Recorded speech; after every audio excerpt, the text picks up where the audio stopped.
Hello BookTube, welcome to Lizzie Faye Loves Books. I'm Elizabeth and I have a pretty long list of videos that I need to get to and an even longer list of household chores that I need to do. But what did I do this afternoon? I sat down and came up with a brand new tag, and so I want to go ahead and do it right now while I'm thinking about it. So this started last night when I went on YouTube on my phone. I was kind of procrastinating, of course, other stuff. And I saw a video that Liz Schubert did called My Bookish Boxes. So at first I wasn't going to watch it because I thought she's talking about subscription boxes like Owlcrate and all that. But something made me go ahead and click on it. And she wasn't talking about that at all. She was talking about check boxes. Like if you had a book and you said, yeah, this book checks off all my boxes because it has all the things that I like in a book. And I thought, oh, kind of like buzzwords. So I watched it a couple of times and I commented back to her today and I said, you know, this is great. This really ought to be a tag. And she said, oh yeah, make it a tag. And so I thought, well, why not? So at first I thought, well, I'll just, you know, talk about my bookish boxes and then I'll just tag some people to do it. And I thought, no, I'm going to take it one step further. I'm going to think of some different categories and make it into an actual tag. So I watched some other videos because there have been several booktubers over the last several years who have done videos titled My Bookish Buzzwords. And Bookish Boxes includes buzzwords, but it's a little bit more than that. It's not just the words. It's anything about the book that draws you to it. So it could be things on the cover. It could be maybe something that you know the book is about. There's all kinds of different things. So I probably have left out some categories. So I'm going to do a catch-all category at the end. And I would even recommend that if you want to do this tag, that you first sit down and just think of your buzzwords. Even right now, before you watch this and hear my categories, pause the video and just write down what draws you to a book, like certain words or certain subject matter or whatever. And then when you hear the categories, you can insert those different things into the various categories. And then if you have some categories that you don't have anything for, you can use those as a prompt to try to think of something within that category that you might be drawn to. That's just one way of doing it. Or you can just watch the video and come up with some ideas for each one. So I would like for you to show or talk about at least one book for each of these categories, and of course tell what, you know, what aspect within that category, what thing within that category you are drawn to. So let's move on, and it'll maybe become a little more clear as we move along. So, oh, and the other thing I wanted to say is you can have more than one answer for each one. You don't have to just think of one, because sometimes that's hard. And I didn't think of just one for most of these. All right, so I'm calling this the Bookish Boxes and Buzzword Tag. And the first one, we're going to keep it kind of broad and just share what is your go-to genre or type of book that you know, and of course there can be more than one. So what you know, category or genre or what type of book do you immediately think, oh yeah, that's where I go to first? So for me right now at this point in my life, it is comfort reads, women's fiction, things that are cozy, maybe cozy mysteries or just cozy comfort feel-good books. So I know that encompasses some different genres, but that's what I think of first when I want to pick up a book. So that's why I started my Goodreads group, Lizzie Faye's Comfy Corner, because I have so many different comfort reads and women's fiction type books that I want to read.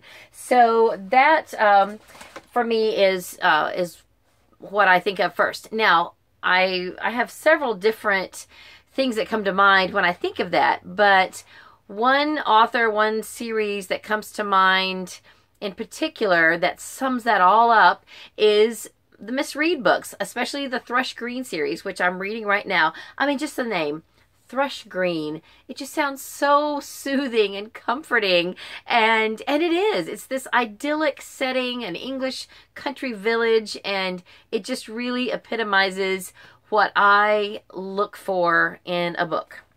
Okay, so the next prompt is retellings. Now, there are different types of retellings. There's fairy tale retellings, and within that whole realm of fairy tale retellings, maybe there's one in particular that you are drawn to more than others. Then there's other types of retellings, like particular authors or literary characters. The ones that I hear the most about are Sherlock Holmes retellings or Jane Austen retellings, things like that. So for me, my retelling that, at least what I have the most of on my shelf, is Beauty and the Beast. I have read A Court of Thorns and Roses. I don't own it, but some others I have on my shelf that I have not read.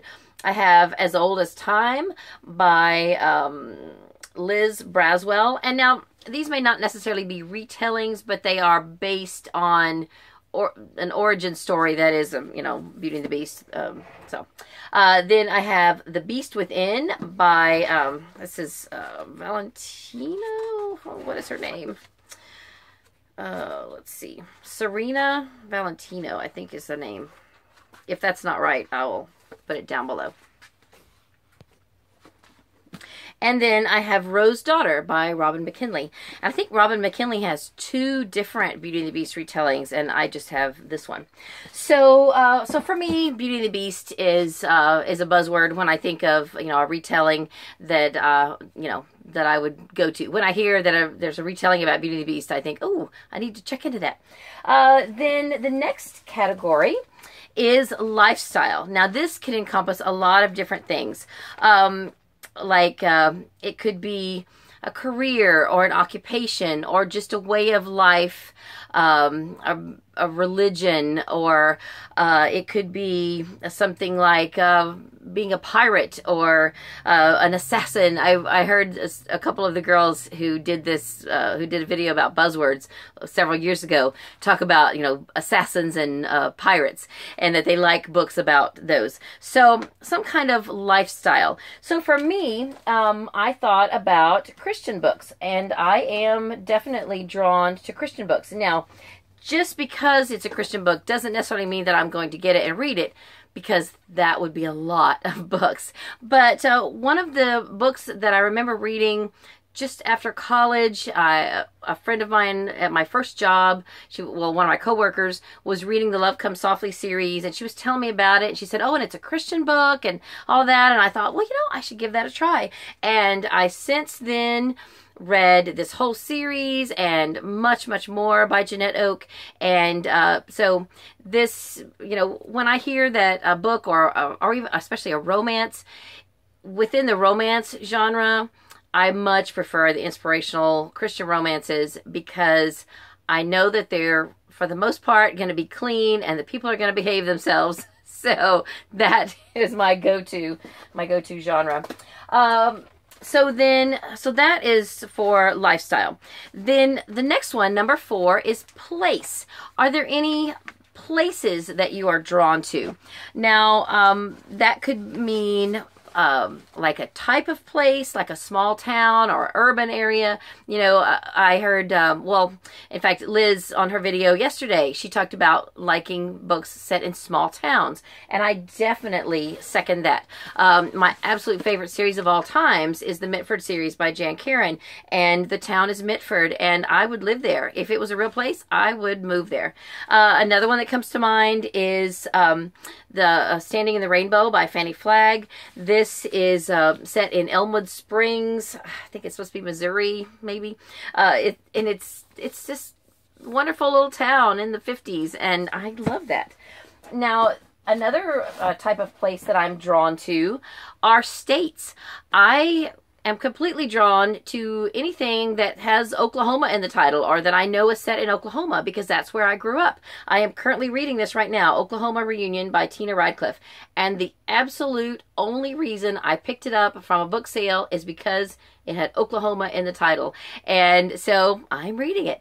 I'm also drawn to books about Florida. I have 3 here on my shelf that are by Lowell Teal, and these are about a Florida family. I'm not sure the time frame. They're historical fiction of Florida, and I love them. I mean, I haven't read them, but I love the covers. I love having them, and I definitely plan to read them. So states where I have lived or currently live is also something that I'm drawn to, maybe because I can identify with it. Then number 5 is relationships. Are there any relationships in books that you are drawn to, like sisterhood, or friendships, or husband-wife, or boyfriend-girlfriend? I am drawn to mother-daughter books, and one in particular that I'm thinking of that I read last year, I don't have anymore because I sent it to my sister, is called The Goodbye Quilt, and it is a really wonderful mother-daughter story about the daughter is going off to college, and so the mother is driving her, and they're going to college, and it's just a really sweet story. So, you know, mother-daughter relationships are a buzzword for me. Then the next one, one is a big category. Words in the title. So, are there any particular words in the title of the series or the book that you are drawn to? My biggest one, to be randomly specific, is harmony. I am so drawn to books and series with the name Harmony. I've got a whole series right here by Philip Gully that is set in a town called Harmony, and this first book, Home to Harmony. I love this series. I've only read 2 so far, but I know I'm going to love them all. Another series that I've already started reading, and I've read 2 so far of them, is the Harmony series by Jodie Thomas, and these are family drama / romances set in Texas, and again, small town, and just it has the name Harmony, and I was drawn to it. A couple of other books I found on my shelf. Here is one by Jeanette Oke. I mentioned her already, one of my favorite authors, Jeanette Oke and T. Davis Bunn, and this book is called Return to Harmony. It's not part of a series, but it's got the name Harmony in it, and it's by one of my favorite authors. So, you know, 2 of my boxes right there. And then this one I got somewhere. I don't even know. It's really beat up. The series is called A Town Called Harmony. This particular book is called Getting Hitched by Ann Justice. I looked it up, and I think it's a 7-book series, and each book is by a different author. But Harmony in the name of the series, so I had to get it. Wherever it came from, I had to keep it, and I'm going to read it. Okay, so just some other ideas for words in the title, like if it has the word books in the title, book or books or library, those are buzzwords for me. And then other types of crafts or handwork, like scrapbooking. If there has something to do with scrapbooking, like this is called Scrap Everything, then I'm going to get it. Also knitting. This one is The Beach Street Knitting Society and Yarn Club by Gil McNeil. I haven't read this or the scrapbooking book, but it's got knitting in the title, so I'm going to definitely give it a second look. This one doesn't have quilting in the title, but I don't have the first book right now. This is later on in the series. The Elm Creek Quilt series by Jennifer Cheverini. I've read most of those, and I first picked it up because the first book is called Quilter's Apprentice, and it is about these ladies who quilt. And so quilting is also, even though I'm not a quilter, my sister is, and I just somehow know that if the book is about quilting, I'm going to probably enjoy it. So those types of handwork, sewing, quilting, knitting, things like that. And really anything domestic, I'm going to enjoy, I think. So I majored in home economics in college. So my mom was a home ec teacher. My sister's a retired home ec teacher. Things domestic attract me because I can identify with them. Okay, so then the next one is things on the cover. And again, for me, that goes back to domestic things. But for you, it could be anything. Like Liz mentioned in her video last night, she's attracted to carousels on the cover. I am attracted to books with houses on the cover. Beautiful old homes on the cover. Look at this one. I haven't read this. It's called A Time for Home by Alexis Morgan. I love stuff like that. That's what first drew me to the Harmony books by Jody Thomas. A lot of them have homes or portions of homes on the covers, and I think they're beautiful. A big one for me is food. If there's food on the cover, especially if it's of a more organic nature, like if it's fresh from the farm, like I have this Farmer's Market Cozy Mystery, and look at all the vegetables on the cover. That's awesome. Another one that I haven't read yet, but I'd like to get to soon. Here's The Irresistible Blueberry Bake Shop and Cafe by Mary Simses. I mean, look at that. That's just awesome. I love food on the cover. And other domestic things. I started buying Elizabeth Berg books because of the food and other domestic type furnishings on the covers. They are beautiful, and that just drew me right in. Another thing, anything, that has to do with the home. Here's a cozy mystery called Death Loves a Messy Desk. So this also speaks to my organizing buzzword, which I'm just about to get to. So are there anything on the cover, doesn't matter what the title is, but if you see a cover and it's got like a cat or a dog on it, is that what's going to make you give it a second look? Maybe it's got a weapon like a medieval sword or something like that. So what draws you in to the covers? Then the next one is going to be nonfiction. Are there any buzzwords in nonfiction that you are drawn to? For me, it's autism, and I also will read fiction books that have characters with autism. But when I see nonfiction books that have something to do with autism, I tend to want to pick them up. This is a book I read last year, Siblings of Children with Autism: A Guide for Families, and I got some really good insights from this, and it has helped promote some really good discussions with my daughter, who's typical and does not have autism, and we have been able to open up and talk more about her issues with having a sister with autism. So what are your nonfiction buzzwords? Then this one could be fiction or non, but the next one is medical or physical conditions. So I just did that backwards, didn't I? This one is my medical or physical condition, autism. So let me back up, and we can just do them in that order. So not my nonfiction. Now I've just messed the whole thing up. All right, let's go back. Number 8 is nonfiction buzzwords. So this could actually be a nonfiction buzzword, but the book I wanted really to mention for that, my main nonfiction buzzwords are organizing, decluttering, and time management. So here's a book that checks off all those boxes. The 15-Minute Organizer by Emily Barnes. So she's worked in time management, she's organizing, she's decluttering, and I love stuff like that. I am totally drawn to it. So then the next one, number 9, are medical conditions, physical conditions. Are there any buzzwords? And it could be fiction or nonfiction. So if we're talking fiction, maybe you're interested in reading books about people with memory loss.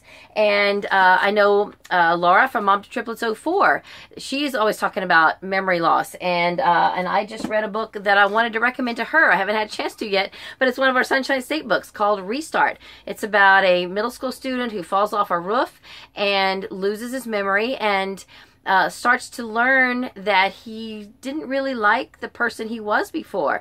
So he has a chance to kind of start over and reset and restart. And it's just a really good book about memory loss. I have heard people talk about, when they're looking for own voices books and things like that, looking for books about people in a wheelchair or, all kinds of things. Maybe you want to read books about people with cancer. These could be fiction or nonfiction or memoirs or whatever. So what is your buzzword having to do with a physical condition. So for me, it would be autism. That is my buzzword because I have a daughter with autism. Okay, so then number 10, time of year or a time in history. Are you drawn to any particular time of year, a season, a holiday, anything like that? Or are you drawn to a time period or an event in history? A lot of people, you know, are immediately drawn to World War II fiction or nonfiction. Liz mentioned Christmas, and that's a big one for me. I love Christmas books. So here's one I got not too long ago that checks off several of my boxes. It's got a beautiful scene on the cover. It is about Christmas. It's by one of the authors that I love. And that reminds me, I should have also mentioned one of my big ones. Well, okay, I'll do that in a minute. So the bonus one is to list anything that wasn't already covered by one of the other categories. So number 11, if you will, or just a bonus. And one I forgot to mention, which actually could have fit earlier, but I am drawn to beautiful scenes on the covers. Pastoral scenes or homes, you know, stately homes, things like that. I love beautiful scenes, and I love when they are painted, kind of that filtered look. I guess it's watercolor maybe. I don't know. I love that. So beautiful. And so that for me is a big draw. And then one more bonus is, what buzzwords or boxes turn you off? What do you absolutely want to have nothing to do with? Like if you hear, you know, you think, oh, maybe this book sounds good, and then all of a sudden you read something about it or see something on it and you're like, oh, no, sorry, not for me. So for me, it's usually like if I'm looking into romances or something and I see the word hot or sexy or something like that, then I figure that's probably going to have some steamy parts that I doubt I'm going to enjoy. So I will generally steer clear of those. And others, like I'm not really interested in, well, I don't know, things like, although as soon as I say some of these things and I think, well, I have read that. So I'm not really interested in things like werewolves and vampires, things like that, although I have read Shadowhunters and stuff like that. So, you know, anyway, but those are not things that I'm typically drawn to. And if I know that a book is just full of the F word, then I'm probably not going to want to pick it up either. So those are some of my, you know, my no words, my no buzzwords. So anyway, what are yours? So I will list these down below in order, hopefully in the order that I just gave them to you. And I want to tag a few people. I will tag some people down below. But of course, anybody who's interested in doing this, I would love to see you do it. Even if you've already done a video about your buzzwords, this is expanded from that. So so that's it. That's all for the Bookish Boxes and Buzzwords tag. Thank you to Liz Schubert for giving me the idea.